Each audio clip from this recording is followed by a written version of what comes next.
Hey everyone, similarly a Xenoblade Chronicles 2 review, this is another promise I did last year, and here we are, so let's check the usual topics. You can find some timestamps in case you are interested in something. Worth mentioning that if you want to fully understand this story, you need to play the previous Xenoblades, aside from Edge, and of course I will check some of those moments to fully understand what is going on here. So what is the main idea of Xenoblade Chronicles 3? I'll try to summarize things here as much as possible, otherwise this intro will take an eternity. Right away I will say that this story wants you to know what is going to happen. If you played Xenoblade Chronicles 1 and 2, there are some things pointing to what is going on in this scene, where we can see how Noah and company are running to check a festival, but time starts to be a protagonist here, similarly as Chrono Trigger, with that tick-tack.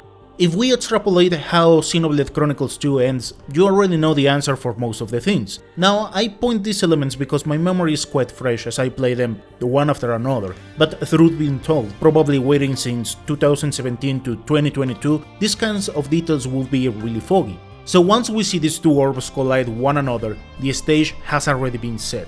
We have two forces pushing against each other, as if a story were to repeat itself, but in a smaller scale. Gibbs and Agnus are locked in combat in some sort of ritual, where they need to claim as many lives as possible, as if there is nothing more important. Your life? Basic needs? Sure, they are important, but their main objective is to obliterate their enemy. They live for this glory. This is where we can see our characters again, but years in the future, prepared to take the lives of those who oppose them. But there are more questions than answers by this point, as scenes later we see perhaps a known character, followed by ominous scenes that let us know what is going on here. They seek lives, but they can also be created as they command. There is no other purpose than fighting against each other. Be born, train, fight, kill or be killed. Reach a certain point in life and return to the so-called origin. Ritual that is glorified as the epitome of one's life. But among these soldiers, Noah is the one that looks at all of these with hesitation. Rather than simply accepting what is the common norm, he questions why does this happen.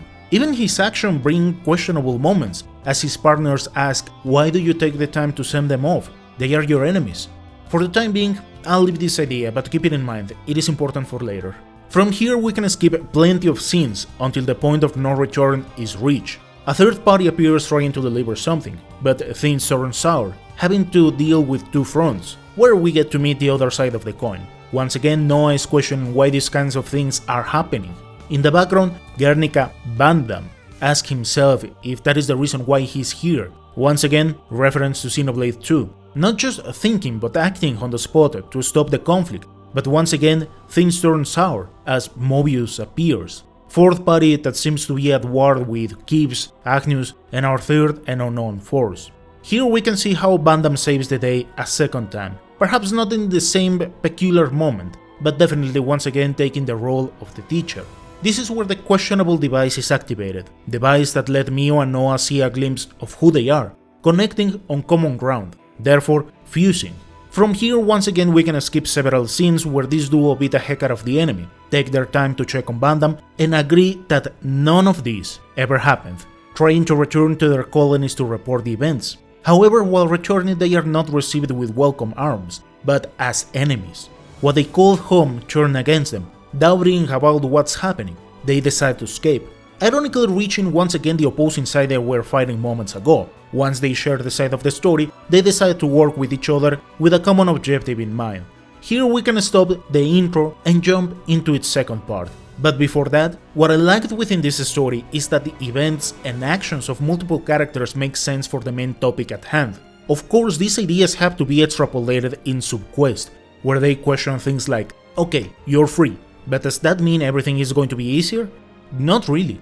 Life is a constant struggle, but it can be worse. Sure, there's always something lower than the so-called rock bottom. But with this, what I want to say is that the writers took the time to analyze and adapt those ideas onto the game, which is something really appreciated, as it shows a dynamic and amazing world in general. But now jumping into the philosophical side. Oftentimes I don't check that much this topic, because companies take the cool names or basic principles and go with the flow. But let me try to summarize some of the ideas and concepts that Xenoblade Chronicles 3 handles. One of the easiest to catch is a critique.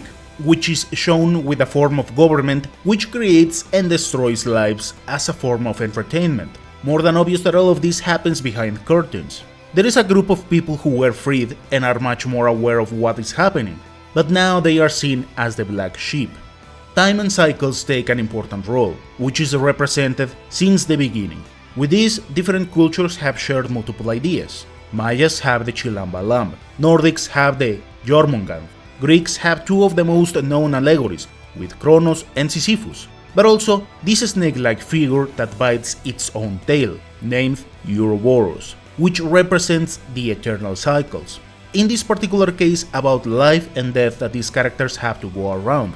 Idea which works quite nicely, as our main character has to go through the process of experience, consciousness, and evolution. I will say that it's worth understanding other works like The Matrix, because it is clear that there were some inspirations, and to prove the point, this scene alone has a similar execution from The Matrix. Needless to dive that much on it. Now, to fully get other narrative points, it is important to check Plato's allegory of the cave. While the cyberpunk elements are not that marked aside from some ideas, I will say the Wachowski shared some of the heaviest foundations, where in essence it's letting your power be captive of secondary forces. Really ironic, I know. Other authors worth reading are Philip K. Dick, Masamune Shirow as Pseudonym with what is known as Ghost in the Shell, and Simulacrum and Simulation from John Baudrillard. Other interesting concept is about the perfect androgen, and to be clear, this has nothing to do with swinging to the other side or peculiar physical conditions. I am referring about the esoteric idea behind it, and also to be clear, not with the following concept as Baphomet, but the one where the human beings become whole. This idea is perfectly represented with Mio and Noah. Mio is a really stoic character that doesn't let external forces make less of her, while on the other hand we have Noah, who is constantly looking for peaceful grounds, which is something questioned multiple times along the journey. And of course part of this concept is shown as the interlink, which is the union of both to make a powerful being. Now, this is held as something much more symbolic because the idea alone wouldn't be as interesting for the masses as if it is shared with ideas like love, similar as Trinity and Neo from The Matrix. And to be fair, I don't blame the writers, because it is also important to hook the player with its narrative. But this is not a channel to fully explain all of these concepts. To me, this story is a 10. Even if you have no idea about the previous points, this journey is packed with plenty of amazing moments, not just within the Xeno games, but also if you like to dive into other topics. Gameplay-wise, Xenoblade Chronicles 3 works with similar ideas as Xenoblade 1, 2 and Edge, as you need to reach new areas, in this case colonies, where you get to meet the officers of these places that have new jobs for your party, but also interesting stories that complement the main plot, as they have their fair share of struggles, and previous mechanics that I didn't like that much were changed here, as there are no crappy gacha mechanics. Same thing with the field skills that have to be upgraded or increased through other means, but simply advancing on the main story, where soon enough you will be able to climb, use ropes and stuff like that to reach new areas. And I gotta say that I love the level of exploration presented here, as the game uses a similar idea from Xenoblade Chronicles Definitive Edition, but with a slight twist, where you can keep this guide on the whole game, but it leads to battles left and right. Nonetheless, it is always nice to know where you need to go, if you desire that. As for others who like to explore, the game rewards the efforts with interesting places, secrets in the map, or other jobs as you eventually find colonies that otherwise can be skipped. Probably at first is when you cannot really move that much, but once you reach the ocean, the level of exploration here goes bonkers. This is where it may feel overwhelming, but still, I appreciated it a lot. However, with this level of freedom, sometimes you can reach areas that have pretty much nothing, until you trigger the proper events. As for the combat, this is perhaps the easiest in the series. There is a similar mechanic where you can cancel attacks with arts, by pressing those buttons right after attacking. And when I mean this Xenoblade being the easiest, it is because as soon as you keep a decent formation within your team, it is hard to reach a point in the story that pushes you back. I mean, even the game tells you something like, hey, keep a balance, some defensive units, some healers and attackers. Of course, here I tested some of those ideas, and yeah, running without defensive units it's pretty much a suicide move, as enemies are able to one-hit KO your characters at any point. What is nice is that you can always throw a hero into the mix and patch some deficiencies, or if you wanna trim some classes, which of course is the main idea, as you can inherit some of the arts and skills to run better units. But in normal difficulty I never felt the need to strictly run something in particular, probably just in boss battles, but aside from that it was a nice experience, having the chance to run with almost whatever you wanted. However, and worth commenting, that you cannot train all of these classes that fast. It depends how comparable the character is with the class at hand, which is shown with a letter. At first, sure, you will be able to change between the initial classes, but once you reach the, let's say, second third of the game, for some reason they take much more time. So that is probably when I will say try to define some characters a bit more.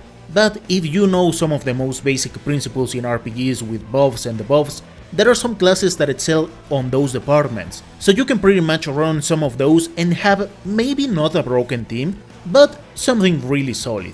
And to finish this section, subquests.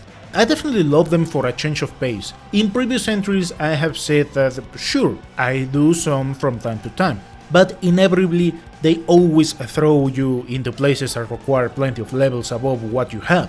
And while here you can accept quests left and right, the game lets you know the recommended level, so I never felt like I was wasting my time on impossible tasks. And also for a change, I like that the game points to the items you need to pick, so even gathering quests became much more enjoyable, as you can accept them and finish them on the go. If I had more time in my hands, sure, I would have loved to do more, as I found them rewarding.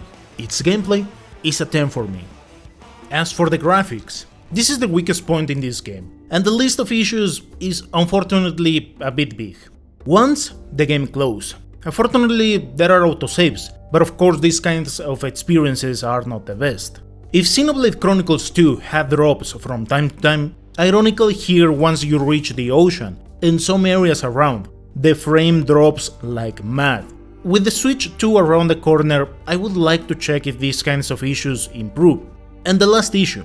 For some reason once a track got messed up and it looked like a broken record, something like this just for the sake of the example.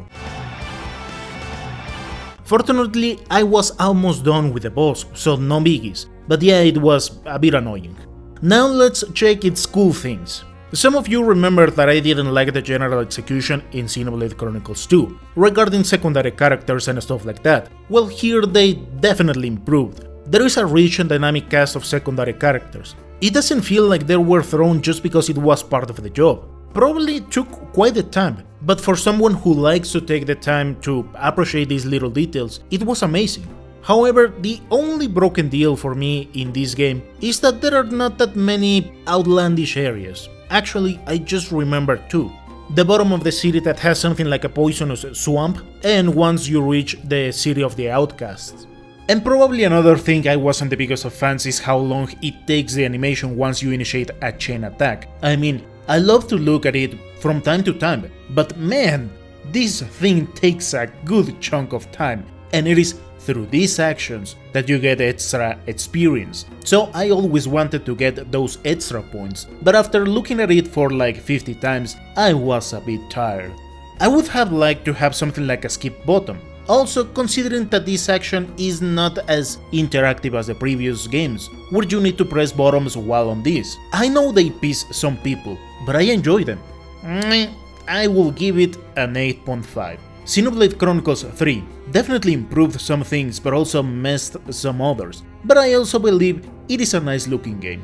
And last but not least, its music. Just to not repeat myself that much, yeah, there are plenty of neoclassic metal tracks, but here they went mental on many other compositions. If Xenoblade Chronicles 2 had a big OST, this game goes beyond with over 140 tracks. Now, while playing the Kip's battle track was underwhelming if I compare it with the previous Xenoblades, it has a nice composition, but maybe going that far with flutes was something I didn't enjoy that much at first. Somewhere at the mid of the game, I start to enjoy those sounds. And this OST grew with me. I mean, a good chunk of parts are quite sad, where a life sent on is used in those moments. And I reach a point where I felt that squish as if your heart is breaking as you see something painful. Same with other scenes. At the end, I will say that the kind of feeling that is transmitted through these compositions was of my liking. And of course, after taking some days to listen to every single tune a couple of times,